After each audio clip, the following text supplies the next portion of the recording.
IPL में वैसे तो कई खिलाड़ियों ने हैट्रिक लिया है और 2008 से जब से ये आईपीएल की शुरुआत हुई है तब से कई खिलाड़ियों ने हैट्रिक लिए हैं और कई रिकॉर्ड बनाए हैं। लेकिन युजवेंद्र चहल की ये हैट्रिक अपने आप में सबसे अलग है और इसकी चर्चा हमेशा होती रहेगी।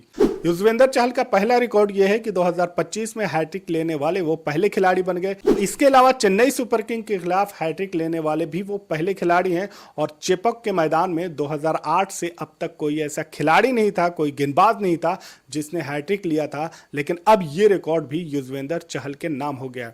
इस हैट्रिक के साथ युजवेंद्र चहल अब हैट्रिक के मामले में टॉप पर पहुंच गए हैं। अमित मिश्रा एक ऐसे गेंदबाज हैं जो आईपीएल में 3 बार हैट्रिक ले चुके हैं, जबकि युवराज सिंह 2 बार और अब युजवेंद्र चहल भी 2 बार हैट्रिक लेने में कामयाब हो गए। तो ये 3 गेंदबाज हैं जो हैट्रिक के मामले में टॉप पर आते हैं। आईपीएल में अगर हैट्रिक की बात हो रही है तो रोहित शर्मा को आप भूल नहीं सकते, क्योंकि रोहित शर्मा के नाम भी एक हैट्रिक है और ये एक ऐसा रिकॉर्ड है जिसकी बराबरी अब तक कोई गेंदबाज नहीं कर पाया है और शायद आने वाले दिनों में भी इस तरह की गेंदबाजी करना काफी मुश्किल होगा। रोहित शर्मा का रिकॉर्ड यह है कि वो सिर्फ 6 रन देकर 4 विकेट लेने में कामयाब रहे थे और वो भी मुंबई के खिलाफ, और वही मुंबई जिसको बाद में रोहित शर्मा ने 5 बार चैंपियन भी बनाया। तो ये रिकॉर्ड अपने आप में बहुत हैरान करने वाला है कि रोहित शर्मा जैसा बल्लेबाज आईपीएल में हैट्रिक लेता है और वो भी सिर्फ 6 रन देकर 4 विकेट लेने में कामयाब होते हैं। आईपीएल में अगर हैट्रिक की हिस्ट्री की बात करें तो जैसा कि मैंने बताया कि सबसे पहले नंबर पर अमित मिश्रा है, 3 मरतबा हैट्रिक लिया है। उसके बाद युवराज सिंह है और युवराज सिंह का रिकॉर्ड ये है कि वो एक ही सीजन में 2 बार हैट्रिक लेने वाले वो इकलौते खिलाड़ी हैं। और उसके बाद नंबर आता है अब चहल का। चहल 2022 में केकेआर के खिलाफ 40 रन देकर 5 विकेट लिया था और अब 2025 में चेन्नई सुपर किंग्स के खिलाफ 32 रन देकर 4 विकेट लेने में कामयाब रहे और सीएसके के खिलाफ ये पहले खिलाड़ी हैं जो हैट्रिक लेने में कामयाब हुए। और हैरानी की बात यह है कि युजवेंद्र चहल के पहले 2 ओवर काफी महंगे हुए थे और उसमें युजवेंद्र चहल को एक भी विकेट नहीं मिला था। यही वजह है कि पंजाब के कप्तान श्रेयस अय्यर ने उन्हें बॉलिंग से हटा दिया था। लेकिन उसके बाद जब 19वें ओवर में उनको गेंदबाजी दी गई तो वहां पर चहल पूरी तरह से छा गए और एक ही ओवर में पूरी तरह से ये मैच पलट दिया। और यही वजह है कि जहां पर चेन्नई सुपर किंग 10-20 रन और एक्स्ट्रा बना सकती थी, लेकिन युजवेंद्र चहल के एक ओवर में 4 विकेट ने चेन्नई सुपर किंग को वहां पर रोक दिया। और यही वजह है कि चेन्नई सुपर किंग ये मैच भी हार गई और मैच हारने के बाद युजवेंद्र चहल की इस हैट्रिक की वजह से चेन्नई सुपर किंग 2025 के आईपीएल में पहली ऐसी टीम है जो प्लेऑफ से बाहर हो चुकी है। जब वो 19वां ओवर लेकर आते हैं तो पहली गेंद पर छक्का लगता है, दूसरी गेंद पर धोनी को आउट करते हैं, तीसरी गेंद पर 2 रन बनते हैं और उसके बाद फिर लगातार 3 गेंद पर 3 जबरदस्त खिलाड़ियों को वहां पर आउट करते हैं। यही वजह है कि धोनी भी इंटरव्यू में चहल की तारीफ करते हुए दिखे और उनका कहना था कि अगर चहल वहां पर इस तरह की शानदार गेंदबाजी नहीं करते तो हमारे रन और ज्यादा होते, क्योंकि अगर आप मैच देखेंगे तो मैच का फैसला भी आखिरी ओवर में हुआ है और वहां पर भी पूरी तरह से पंजाब किंग्स लड़खड़ा चुकी थी। अगर 10 या 15 रन और होते तो ये मैच चेन्नई सुपर किंग के खाते में जा सकता था। मैच की बात करें तो पंजाब किंग्स ने टॉस जीता और फिर उसके बाद गेंदबाजी करने का फैसला किया।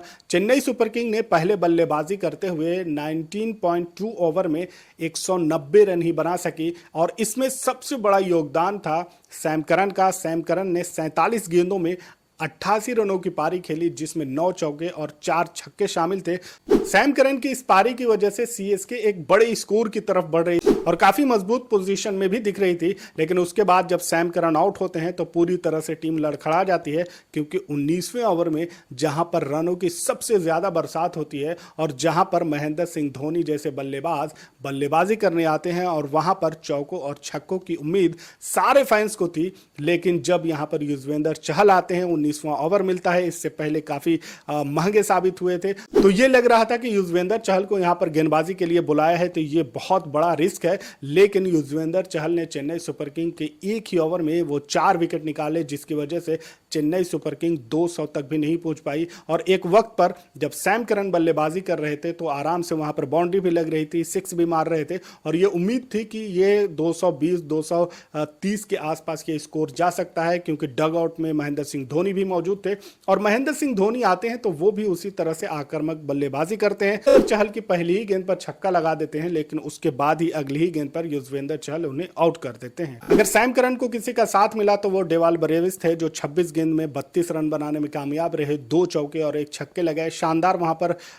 पारी खेल रहे थे, लेकिन उसके बाद वो भी आउट हो जाते हैं और चेन्नई सुपर किंग पूरी तरह से उसके बाद से लड़खड़ा जाती है। पंजाब किंग्स की शुरुआत भी अच्छी रही और 44 के स्कोर पर पहला विकेट गिरा। प्रियांश आर्या ने 15 गेंदों में 23 रनों की पारी खेली, जिसमें 4 चौके लगाए और उसके बाद प्रभसिमरन सिंह ने जबरदस्त बल्लेबाजी की। 36 गेंदों में 54 रन बनाए, जिसमें 5 चौके और 3 छक्के भी शामिल हैं। जबकि दूसरी तरफ कैप्टन श्रेयस अय्यर ने 41 गेंदों में 72 रनों की पारी खेली, जिसमें 5 चौके और 4 छक्के लगाए और पंजाब किंग्स का दूसरा विकेट 116 के स्कोर पर गिरा। श्रेयस अय्यर और प्रभसिमरन सिंह के बीच में 50 गेंदों में 72 रनों की जबरदस्त पारी हुई और यही वजह है कि चेन्नई सुपर किंग अब वहां से पीछे हो चुकी थी।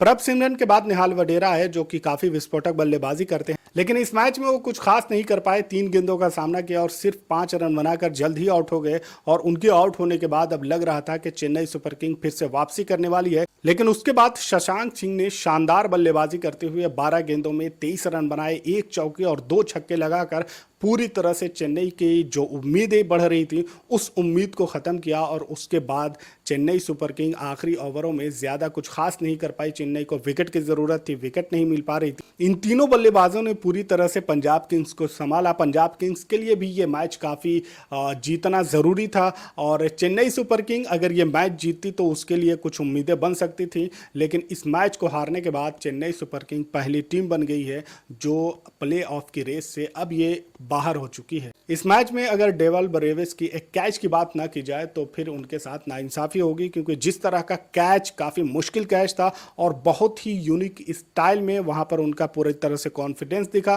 प्रेजेंस ऑफ माइंड भी दिखा कि किस तरह से एक बार बॉल बाहर जाती है, वो भी बाहर जाते हैं, गेंद को उछालते हैं, उसके बाद फिर आकर कैच लेते हैं, फिर वो लड़खड़ा जाते हैं और उसके बाद फिर से फील्ड के बाहर जाते हैं, तो वहां पर फिर से गेंद को उछालते हैं और फिर आकर दूसरी मर्तबा वो कैच लेते हैं।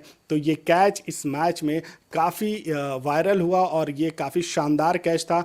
तो डेवल ब्रेविस ने जहां अपनी बल्लेबाजी से सबको पूरी तरह से इंप्रेस किया है, तो अपनी फील्डिंग से भी किसी को मायूस नहीं किया है। तो इस मैच में सब कुछ देखने को मिला। एक बार शानदार फील्डिंग देखने को मिली, हैट्रिक देखने को मिली, सैम करन के 88 रन, श्रेयस अय्यर के 72 रन, प्रभसिमरन के 54 रन और शशांक सिंह के जो 23 रन थे उसने भी बड़ा योगदान दिया। तो ये मैच बहुत ही शानदार रहा पंजाब किंग्स के लिए। और चेन्नई सुपर किंग में अगर बात करें तो सिर्फ और सिर्फ वहाँ पर सैम करन ही कामयाब रहे, बाकी पूरी टीम उस तरह से एफर्ट नहीं लगा पाई।